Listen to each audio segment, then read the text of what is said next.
Imagine driving across a short bridge and watching an entire civilization change in front of your eyes. Two cities, two shores, one river. But on one side, almost everyone is Russian and Slavic, and on the other, almost everyone is Chinese. This is the sharpest cultural border crossing anywhere on Earth. Blagoveshchensk in Russia and Haihei in China sit less than 600 meters apart. A quick glance makes them look like one metropolitan area, but their populations couldn't be more different. Blagoveshchensk has about 240,000 people, 97% of them ethnic Russians. Haihei has about 224,000 people, 99% of them ethnic Chinese. Two worlds face each other across the Amur River, a calm border hiding centuries of conflict, fear, and demographic anxiety. For centuries, this region was nearly empty, inhabited only by small indigenous groups.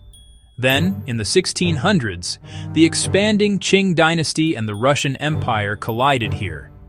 They signed the Treaty of Nerchinsk in 1689, giving the whole Amur Valley to China. But in the mid-1800s, China was crumbling, losing wars, suffering rebellions, and facing foreign invasions. Russia seized the moment.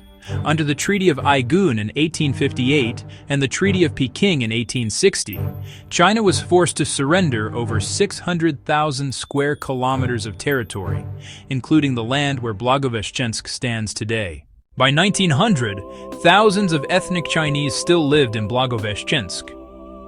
During the Boxer Rebellion, Chinese forces attacked Russian settlements, fueling Russian fears of an uprising inside the city.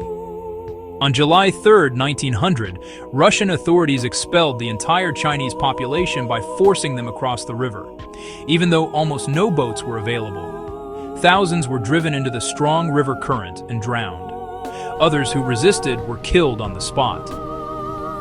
Up to 5,000 people died. From that moment, Blagoveshchensk became overwhelmingly Russian, and the ethnic divide between the two sides of the river became permanent. The 20th century brought chaos on both sides. The fall of the Qing dynasty, the fall of the Russian Empire, civil wars, and the rise of the Soviet Union and Communist China. Relations briefly improved, but by the 1960s, the Sino-Soviet split closed the border completely. For nearly 30 years, the two cities sat frozen in isolation, growing separately despite being neighbors. In 1980, as China began opening to the world, Beijing founded the modern city of Haihei to develop this frontier.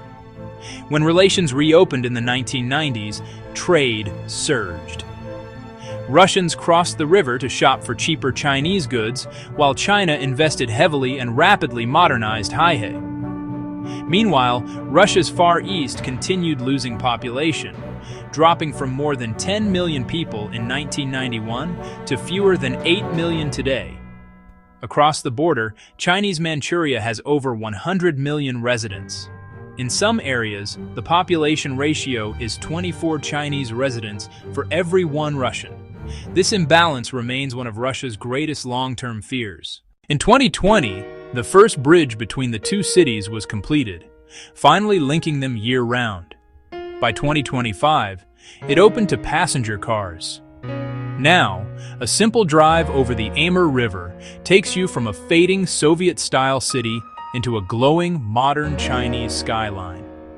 Despite political cooperation today, the history of unequal treaties, massacres, and demographic pressure still shadows this border. For now, the balance holds, but this remains one of the most dramatic cultural divides on Earth, where crossing a single bridge feels like moving from Europe to East Asia in just a few minutes.